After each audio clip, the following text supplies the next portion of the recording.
Another mass shooting in Texas, this one at a mall near Dallas. Gunfire ringing out as hundreds of shoppers on a Saturday filled the outlet mall in the suburb of Allen, Texas.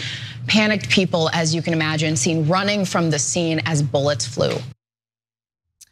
8 people were killed in yet another mass shooting in a mall in Allen, Texas over the weekend. The shooting took place on Saturday, obviously in the middle of the day. The 33-year-old gunman opened fire at an outlet mall and was later killed by police. And more people could have died had it not been for a police officer who was nearby responding to a completely unrelated call. Now, the gunman was armed with several weapons, including an AR-15 style rifle, a handgun. He was also wearing a tactical vest and had 10 rifle magazines and 6 pistol magazines. Authorities later searched his car and found more weapons in his vehicle. There were also authorities also recovered more firearms from a hotel room where the gunman had been staying prior to the shooting. And there is a good summary of what transpired during the shooting. Let's go to that ABC News video, and then we'll get into the details about the shooter and his political leanings when we return.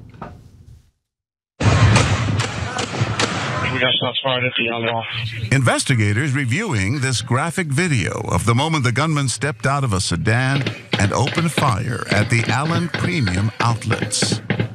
Thousands of shoppers now running for their lives. There's this guy dressed in all black, wearing a vest, has an assault rifle, and he's just shooting at people. This surveillance video capturing a store employee leading customers to a service corridor to shelter. A police officer nearby heard the gunfire and shot the gunman dead. The shooter is down. We believe at this point that the shooter acted alone. I need somebody to take command on the south side of this outlet mall. We've got thousands of people down there now. Officers securing the crime scene, evacuating the shoppers from the mall, all walking out with their hands up. In addition to the 8 victims killed, 7 are in the hospital this morning. 3 critical, 4 stable. The victims ranging in age from 5 to 61 years old. So this is the second deadliest shooting in Texas this year.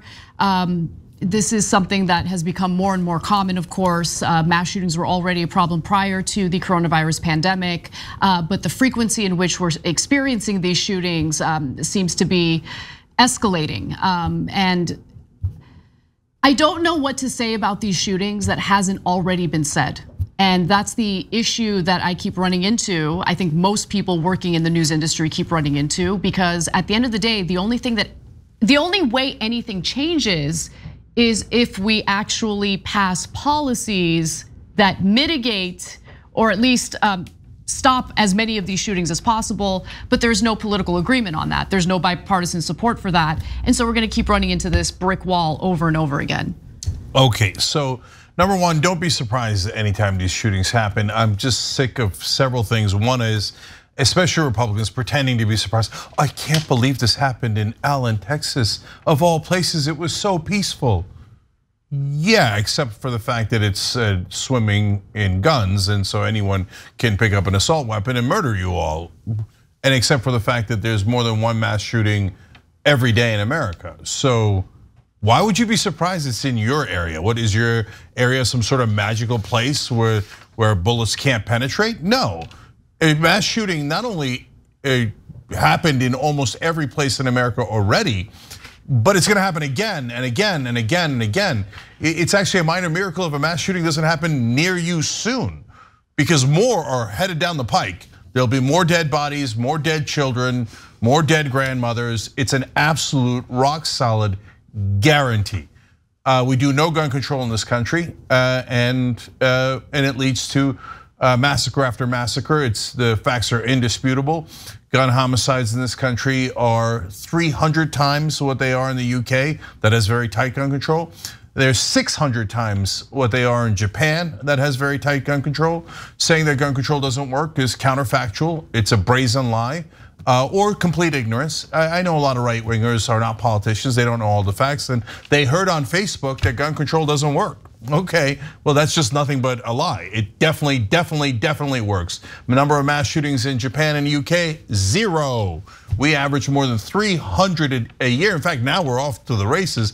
Probably over 400 this year easily. There's already 199 of them, and we're in the beginning of May this year alone. So these massacres will continue unabated. Here's another fact that is clear. Republican prayers don't work. Oh, are you offended? I'm offended that those kids are getting a bullet through their heads. Your prayers, like for example, Ted Cruz, he prayed after the El Paso shooting in Texas. Thoughts and prayers didn't work. We had Uvalde. He prayed after Uvalde, didn't work. There was Texan A&M Commerce shooting. I'm losing track of which came first and which came second. Now we have this shooting. Guess what Ted Cruz offered? More thoughts and prayers. Guess what his campaign contributors offered? $442,000 to vote against gun control. So that $442,000 Ted Cruz was worth much more than your kids' lives, your lives. So if you live in Texas and you keep voting for no gun control, or anywhere else in the country, well, you shouldn't be surprised when a massacre pops up right next to you, because you voted for it. You literally voted for the massacres. You can vote against the massacres by voting for gun control. It works all across the world. But okay, if you don't want to, just don't come tell me that, oh my God, I can't believe there was another mass shooting. We all know it. Republicans refuse to do anything about it. So it is what it is. Tomorrow we'll come on, tell you about another mass shooting. Next week we'll tell you about 2 more. I mean, it's not that Republicans are unwilling to do anything about it. Republicans, like the state legislature in Texas, has gone out of its way to continue loosening gun regulations, including concealed carry. You used to need a license in order to conceal carry, and now it turns out that they have loosened those laws, so you don't even need a license to conceal carry. So that's an ongoing issue in the country. They keep pandering to the gun lobby that funds their campaigns, and none of this is surprising. It keeps happening over and over again.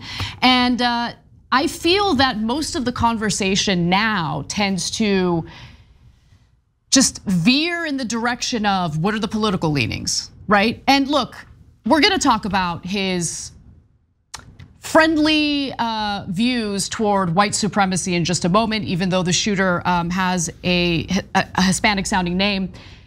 But the whole point here is, what can we do to stop these people from getting their hands on these weapons? Like, what can we do to mitigate this? What can we do to prevent it from happening in the future? I think that is the first issue at hand, but I feel like it's intentional to immediately go to, all right, let's just talk about the motive. Let's talk about what the person's politics are. That's exactly right. And if you notice, I didn't start with the motive, because really at this point, it's very important and not at all important. What do I mean by that? Yeah, most of the shootings are done by out of control right wingers with these crazy ideologies, etc. Christian white males is by far the biggest demographic, etc. But do I think it's related to that? Yes and no. Yeah, there are ideologies driving them to do more violence, but overall, we have shooters that are minorities, we have shooters that are this, we have shooters that are that, we have shooters that are totally random, right? There's one common thread: the weapons. The assault weapons is used in almost all these massacres. It should definitely be banned. The overwhelming majority of the country believes in background checks, age of 21, red flag laws, and banning assault weapons. But none of our politicians ever do anything about it, because the Republicans are all paid off and the Democrats are cowards. So now let's get into what we're learning about the shooter himself and what might have motivated this shooting. So according to AP News, federal agents have been reviewing social media accounts they believe were used by Mauricio Garcia, 33-year-old, that is the shooter, and posts that expressed interest in white supremacist and neo-Nazi views, said the law enforcement official who could not discuss details of the investigation publicly and spoke to the AP on condition of anonymity.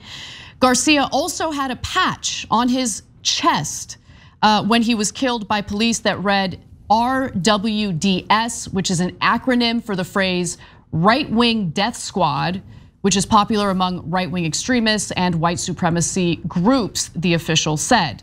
The insignia is apparently also popular with some members of the Proud Boys. And the concerns about his white supremacist leanings were confirmed by the FBI. Rolling Stone obtained an FBI bulletin that's meant to kind of brief the agents on what's going on. And in that bulletin, we learned a little bit about the shooter. The FBI's review and triage of the subject's social media accounts revealed hundreds of postings and images to include writings with racially or ethnically motivated violent extremist rhetoric, including neo-Nazi materials and material espousing the supremacy of the white race, the bulletin reads. And also sources told ABC News and WFAA, a local news station, that Garcia had been in the US Army in 2008, but was removed due to mental health concerns. Sources added that he disliked people of color and Jewish people as well. And I should note that this shooting happened in Allen, Texas, and Allen, Texas happens to be a pretty diverse part of the state. It's about 25 miles north of downtown Dallas, and the population breakdown of the 105,000 people living there is 19% Asian, 10% Black, and 11% Hispanic. And so again, we don't know for sure what the motive was here, but if he had these white supremacist leanings, and that was the motive, carrying out this act of violence, this terrible, horrendous act of violence in Allen, Texas, was probably because of the fact that it's such a diverse part of Texas. Yeah, okay, so look guys, it appears he's a neo-Nazi. And if you're wondering, well, Latino name, neo-Nazi, how does that make sense? Dude, the guy's mentally ill. He thinks, God knows what he thinks about the Jews, let alone other people of color, et cetera, et cetera. When they're all consuming the same media we are, so when he consumes the right-wing media that is extremist in nature, and they tell him how great white people are and how terrible people of color and Jews are, he believes it, whether he's a person, whether you consider him a person of color or not. Look, we could easily take political advantage of this, as everyone across the political spectrum does in the media, and go, oh my God, he's a neo-Nazi. It's definitely because of the right wing. I mean, guys had right-wing death squad on his thing, right? It's definitely the right wing and it's all their fault. Well, look, the right wing definitely does way more shootings because they love the idea of guns, violence, and they promote it overall. But it doesn't matter. He could have been mentally ill for a different reason.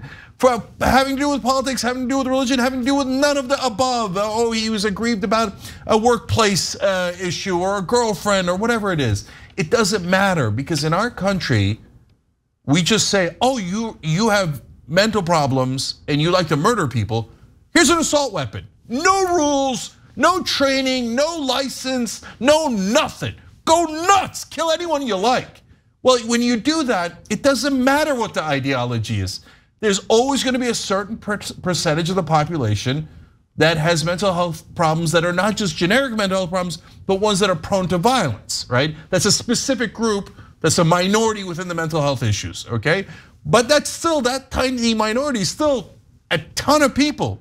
If it was just 1% of the country, it'd be over 3 million people. And what do? We go, oh yeah, have any guns you like. Go ahead, kill us all. So that's the essence of the problem. And you're not gonna solve it by trying to get rid of all the neo-Nazis in this country. By the way, you should try, believe me, you should try. There's neo-Nazis in other countries. They don't do mass shootings all the time. You know why? Because they don't have access to the kind of weapons that we give them access to. Who would be stupid enough to let Nazis buy any weapon they like? America, that's what we do, and it's amazing.